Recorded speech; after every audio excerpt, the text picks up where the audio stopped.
Assalamualaikum warahmatullahi wabarakatuh. Perkenalkan, nama saya Irma Nur Syahadah, NIM 1930310005. Di sini saya akan mempresentasikan emosi dalam tinjauan psikologi Islam, mata kuliah psikologi sufistik, dosen pengampu Metamalihatul Maslahat MA untuk memenuhi tugas ulangan akhir semester. Yang pertama, yakni di sini saya akan menjelaskan tentang pengertian emosi. Untuk pengertian emosi sendiri ada banyak ya, tapi di sini saya akan menjelaskan beberapa saja. Yang pertama, emosi adalah dorongan sesuatu yang lain. Yang kedua, emosi adalah perasaan yang berupa luapan yang berkembang dan akan surut pada waktu yang singkat. Yang ketiga, emosi adalah perpaduan dengan ekspresi fisik atau perubahan yang menyertai emosi, perasaan yang merupakan pengalaman dengan penuh kesadaran yang aktif oleh eksternal yang bersifat jasmaniah. Yang kedua, yakni ada isyarat Al-Quran tentang emosi positif manusia. Di sini ada dua emosi yang dijelaskan. Yang pertama ada emosi takut dan yang kedua ada emosi gembira.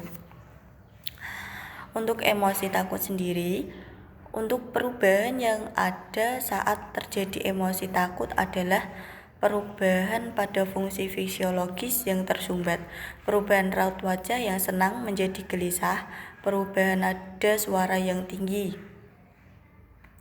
Al-Quran yang menjelaskan tentang emosi takut. Untuk emosi takut sendiri ada 3 model, yakni yang pertama ada hubungan individu dengan individu, seperti yang dijelaskan pada Al-Quran pada surat Toha dan surat Asy'ara dan surat As-Sadd ayat 22. Yang kedua ada individu dengan kelompok yang dijelaskan pada surat At-Toha ayat 44 sampai 46. Yang ketiga ada hubungan kelompok dengan kelompok yang dijelaskan pada surat Toha ayat 77.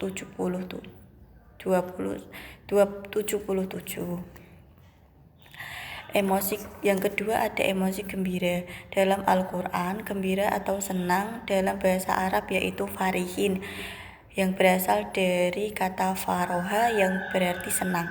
Kata faroha dalam Al-Quran yaitu kesenangan dunia yang bersifat positif. Seperti ayat yang menjelaskan tersebut ada pada Al-Quran surat Yunus dan Ar-Rum dan surat An-Nisa ayat 77, surat An-Nisa ayat 101, surat Yunus 83 dan surah Al-Maidah ayat 21 sampai 23. Yang selanjutnya ada dorongan terjadinya emosi. Yang pertama itu ada dorongan yang menyebabkan terjadinya emosi, yaitu dorongan bawah sadar dan ketidaksadaran yang terdapat dalam psikologi kepribadian. Untuk dorongan bawah sadar sendiri bisa dilihat dari dasarnya, dan untuk ketidaksadaran bisa dilihat secara luas.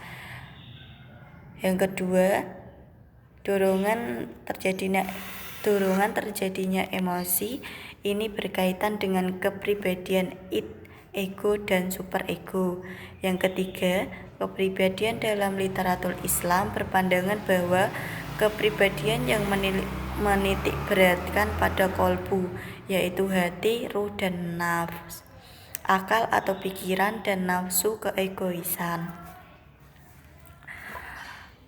Ada 3 macam konflik batin. Yang pertama, konflik mendekat-mendekat, approach. Pada konflik ini itu mudah untuk diatasi karena konflik ini terjadi ada suatu hal yang bersifat positif dan saling mendekat. Yang kedua, konflik menjauh, avoidance. Pada konflik ini sedikit sulit untuk diatasi karena terjadi adanya rasa ketidaknyamanan dalam waktu yang bersamaan. Yang ketiga ada konflik menjauh-menjauh,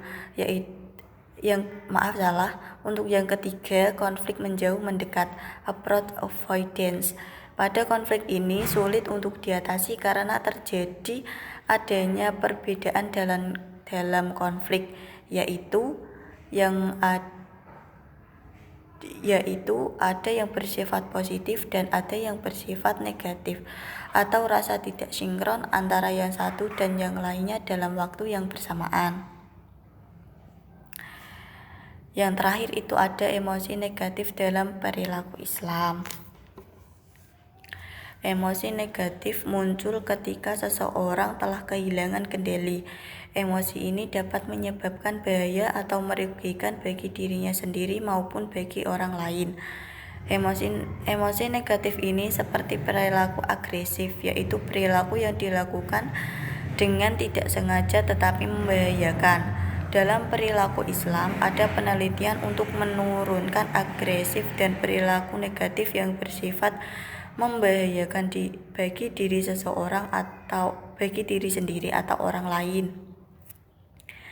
Perilaku Islami yang sudah berkembang di jurnal ilmiah yaitu maaf, bersyukur, empati, dan asertif.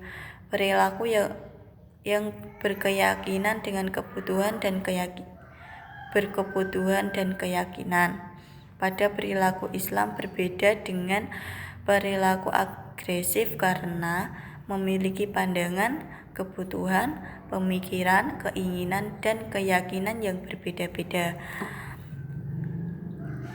Dan untuk itu saja yang saya sampaikan. Sekian dan terima kasih. Wassalamualaikum warahmatullahi wabarakatuh.